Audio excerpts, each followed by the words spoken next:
नमस्कार आदरणीय दर्शकबिन। कोरोना भाइरस कहाँबाट आयो? कोभिड-19 को संक्रमण कसरी सारा दुनियाँभर फैलिएको छ? के यसलाई तपाईले साधारण मान्नुहुन्छ?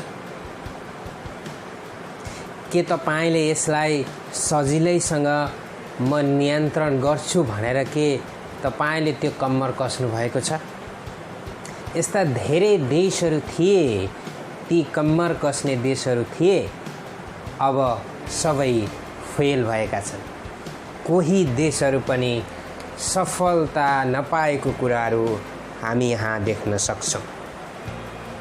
यसलाई तपाईं र मैले बहुत गहन रूपमा सोच्नुपर्ने आवश्यकता मैले देखेको छु। र कसरी यो भाइरस एक देशदेखि अर्को देशमा फैलिरहेको छ? के यो कुनै एउटा गरिब जसले लेबर काम गर्छ त्यसले यो भाइरस ल्यायो? नै, यो भाइरस आज धनी मानिसबाट सुरु भएको छ। धनी मानिसले यो संक्रमण ल्यायो, तर गरिब मानिसलाई सबैभन्दा ठुलो मार परेको छ। के यो कुनै गुड्ने गाडीबाट आयो? के यो ट्रेनबाट आयो? होइन। गरिब मानिस हवाई जहाजमा यात्रा गर्न सक्दैन। यसकारण जो धनी व्यक्ति छ, जो चाहिँ हवाई जहाजमा यात्रा गर्यो, त्यो व्यक्तिले आज यो कोरोना भाइरस ल्याएको कुरा हामी प्रष्ट रूपमा देख्न सक्छौं। के हामी अब यसलाई यो भाइरस ल्याउने धनी मानिसलाई दोष दिने? त्यो होइन। तर मैले भन्न खोजेको कुरा के हो भने, धनी मानिसहरूले त यो रोग फ्लाइटबाट लिएर आए, तर आज गरिब जनताहरूलाई ठुलो समस्या परेको कुरा हामी देख्न सक्छौं। आज मानिसहरू भोकै सडकमा कुदिरहेका छन् अनि उनीहरू एक छाक खाएर आफ्नो दिन गुजारा गरिरहेका छन्। उनीहरूको कुनै काम छैन, उनीहरूको कुनै ब्याङ्क ब्यालेन्स छैन, उनीहरूको कुनै जग्गा जमिन धेरै छैन। यस कारणले गर्दा यो कुरा आज देशका हरेक सरकारले सोच्नुपर्ने आवश्यकता हामीले देखेका छौं। र यसको प्रभाव चाहिँ विशेष गरी गरिब देशहरूलाई परिरहेको कुरा हामी देख्न सक्छौं। विशेष हरेक देश जो टेक्नोलोजीमा कम छ, जो शिक्षामा कमी छन्, जुन देशमा चाहिँ इन्डस्ट्रिजहरू छैनन्, यी देशहरूका हरेक व्यक्तिहरू चाहिँ विदेशमा गएर काम गरेको अनि त्यही काम गरेको पैसा आफ्नो देशमा पठाएर आफ्नो फ्यामिली र सरकार गुजारा भइरहेको कुरा हामी देख्न सक्छौं। फर एक्जाम्पलको लागि हामी हेरौं कि कसरी नेपाल देशले 50 लाख युवाहरू चाहिँ नेपाल देशबाट बाहिर काम गर्न गएका छन्। अनि यिनीहरू चाहिँ आफ्नो रहरले होइन, तर बाध्यतावश आर्थिक सङ्कट नभएको कारण, देशमा इन्डस्ट्रिज नभएको कारण, देशमा ठुला ठुला कम्पनी नभएको कारण हामी यो पनि भन्न सक्छौँ कि शिक्षाको अभावले उनीहरूले आफैलाई कसरी बिजनेसमा बिल्ड गर्ने त्यो क्षमता नभएको कारण चाहिँ विदेशमा काम गर्नको लागि, आफ्नो ज्यानलाई जोखिम राखेर काम गर्नको लागि गएको कुरा हामी देख्न सक्छौँ। यो प्रश्न हाम्रो अगाडि छ।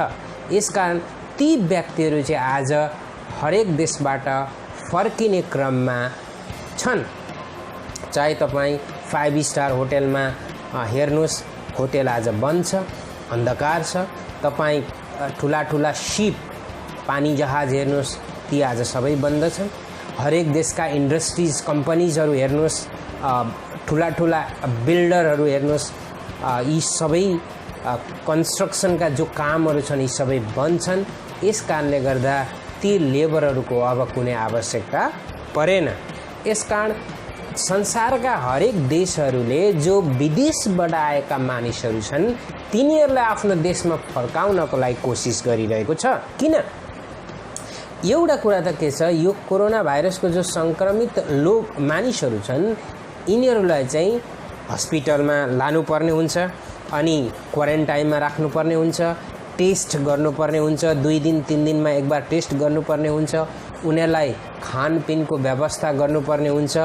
अगर एउटा व्यक्तिको जो खर्च हामीले हिसाब गऱ्यौँ भने यसले चाहिँ धेरै आर्थिक कुराहरूको रिक्वायरमेन्ट, आर्थिक कुराहरूको आवश्यक उसलाई पर्दछ। यस कारणले गर्दाखेरि हरेक देशले जो विदेशबाट आएका काम गर्दै गरेका मानिसहरू छन् तिनीहरूलाई एक्सेप्ट नगरेर उनीहरूलाई आफ्नै देशमा जाऊ र त्यही देशमा तिमीहरूले उपचार गर भनेर त्यो सङ्केत चाहिँ जारी गरेको कुराहरू हामी देख्न सक्छौँ।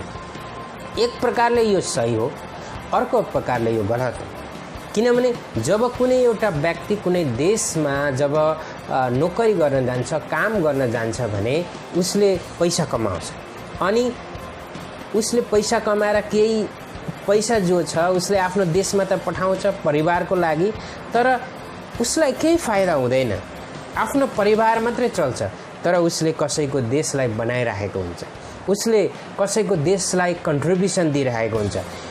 त्यो देशमा जुन देश चाहिँ बाहिरका कामदारहरू त्यो देशमा आइरहेका छन् त्यो देशले सोच्नुपर्ने सबैभन्दा ठुलो कुरा के हो भने कि यी मानिसहरू हाम्रो देश बनाउनको लागि यहाँ छन्, यसकारण यिनीहरूलाई केही कन्ट्रिब्युसन हामीले दिनुपर्छ, यिनीहरूलाई यिनीहरूको उपचार हामीले गराउनुपर्छ भन्ने सोच चाहिँ ती देशहरूले राख्न सकेनन्। यसकारण आज गरिब देशहरू किन समस्यामा परेका छन् भने ती गरिब देशका मानिसहरू आज स्वदेश फर्किँदैछन् अनि स्वदेशमा फर्किसकेपछि उनीहरूको कुनै काम छैन, न उद्योग धन्दा छन्, न नयाँ कम्पनी छन्, न कुनै टेक्नोलोजी छन्।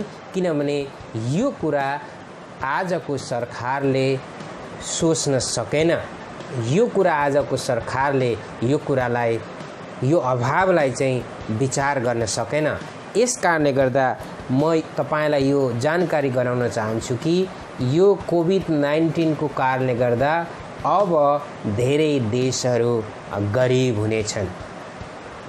जो अरूको देशको निर्यातद्वारा अरूको देशमा भर परेर चाहिँ आफ्नो देशमा जुन देशहरूले आज आर्थिक कुराहरूलाई अगाडि बढाइरहेका छन् ती देशहरूमा अब ठुलो समस्या आएको हामी देख्न सक्छौँ।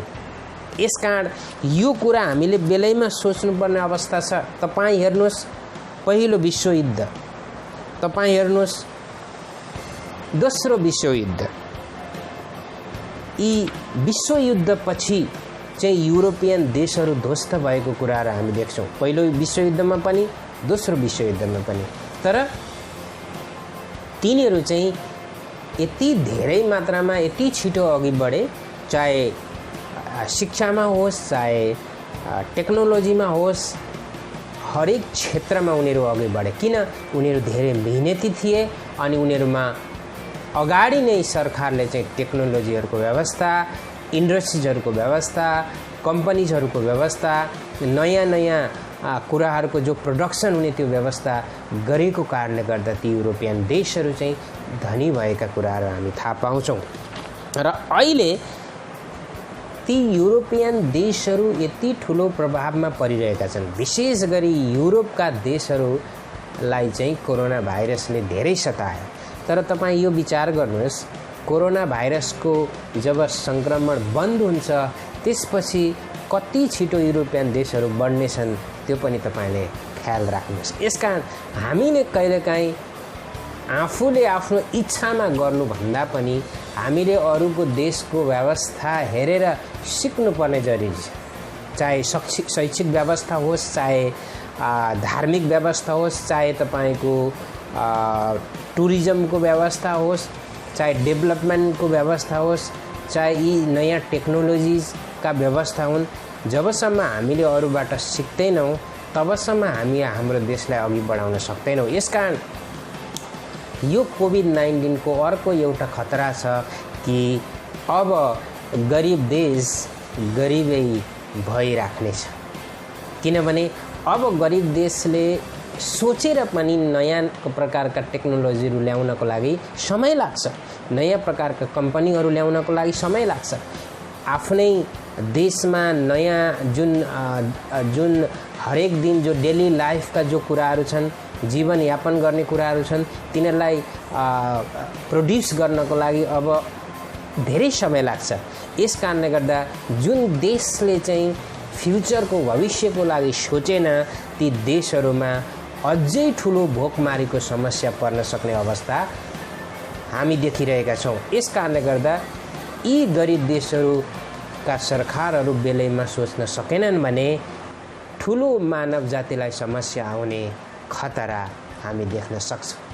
हाम्रो देश च्यानललाई तपाईले सब्स्क्राइब गर्दै गर्नुहोला, हेर्दै गर्नुहोला अनि यस्तै नयाँ भिडियो लिएर म तपाईको बीचमा उपस्थित हुनेछु। अहिलेलाई बिदा दिनुहोस्। नमस्कार।